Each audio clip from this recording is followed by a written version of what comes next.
Nous allons parler maintenant de détourage automatique. Donc, beaucoup de nouveautés dans le détourage automatique. Je vais déclencher ce template et vous allez voir dans ce template, j'ai des lignes de repère. Les lignes de repère ont été enrichies également puisque désormais, je n'en ai plus 4 parallèles au cadrage, mais je peux en ajouter autant que je le souhaite et également, vous voyez, des obliques.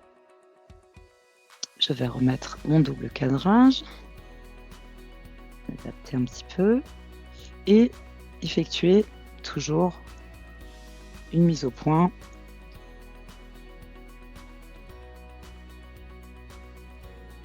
automatique en un clic. Voilà. Donc, dans mon template, j'ai à la fois les lignes de repère que je peux décider de voir ou de ne pas voir. J'ai, si on regarde la configuration de celui-ci, la lumière et le traitement. J'ai non seulement le traitement des couleurs, mais le traitement de détourage que je peux avoir modifié par après. Et nous allons voir un certain nombre de choses comme les filigranes et les arrière-plans qui ont été enrichis. Donc, je déclenche ma prise de vue. Toujours une double prise de vue pour le détourage automatique.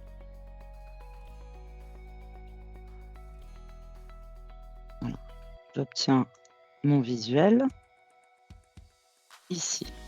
Alors, dans la deuxième partie du logiciel, nous avons donné la possibilité de voir les pixels noirs et les pixels blancs, enfin les pixels visibles et les pixels blancs, toujours de la même manière.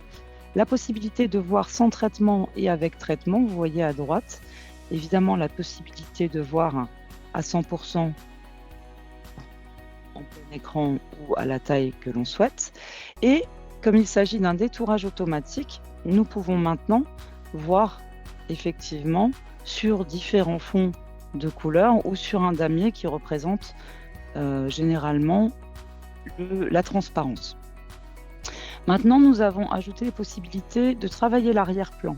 Dans les versions précédentes du logiciel, il était parfois possible de simuler une couleur d'arrière-plan comme ceci pour voir le traitement à donner au produit en fonction du fond sur lequel il allait être présenté ensuite sur votre site ou vos publications. Maintenant, je peux tout à fait appliquer cette couleur et même exporter cette image avec sa couleur de fond. Si j'exporte ce visuel,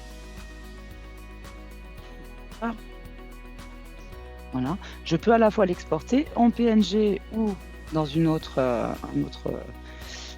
format, toujours avec un indice, un renommage ou pas, toujours avec un redimensionnement ici 800 pixels ou pas. Donc je vais exporter cette image. Si je vais maintenant chercher dans mes exports, elle est ici, vous voyez, avec son fond de couleur au format WebP. Donc, si je l'ouvre, elle va s'ouvrir automatiquement dans un navigateur Internet. Voilà. Au-delà de la couleur de fond, je peux également intégrer une vraie image.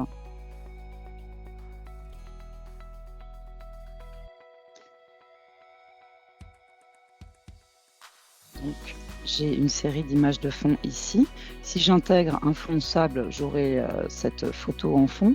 Si j'intègre un fond transparent, je vais pouvoir superposer le fond transparent et la couleur que j'ai choisie derrière. D'accord ? Donc, beaucoup plus de possibilités d'enrichissement de mes visuels détourés. Et ceci, je peux tout à fait décider de l'enregistrer en tant que template. Je vois le visuel du template que je viens d'activer et je vais shooter directement avec le fond. Et à tout moment, je peux désactiver le fond et n'avoir que mon image et tester d'autres fonds.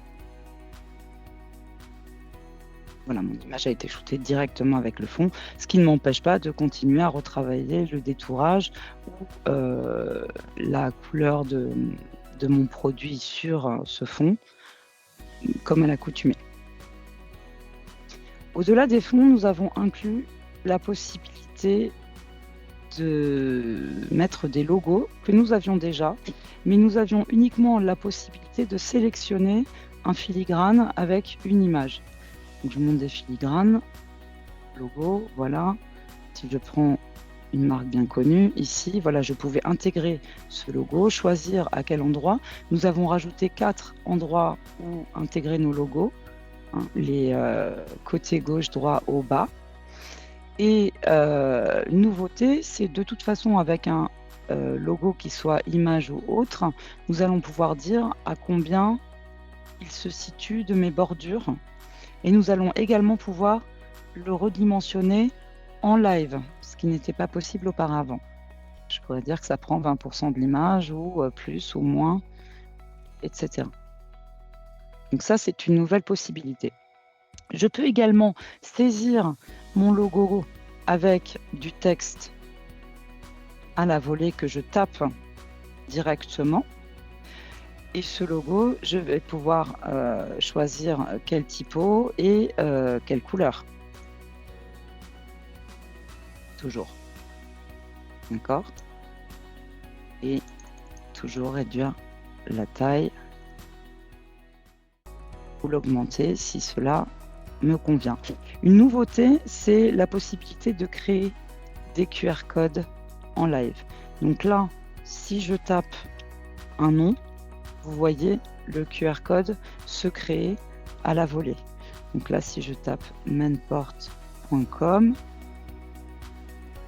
avec un P devant, voilà, j'ai créé le QR code à la volée et je peux donc l'appliquer ici, toujours en choisissant la taille. Tous ces logos, les 3 qu'on aurait pu créer, on va pouvoir les enregistrer en tant que filigrane d'export. C'est-à-dire que si je décide que mes exports doivent toujours se faire avec le filigrane, je l'enregistre et lors d'un export par lot,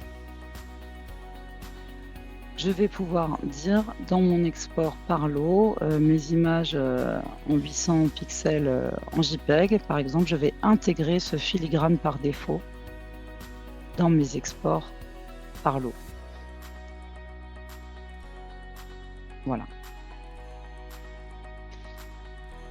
Et donc, de cette manière, si on enregistre de manière automatique et même dès la prise de vue une copie de notre image haute définition en 3 tailles différentes, le logo va être décliné en gardant toujours la même proportion par rapport à l'image.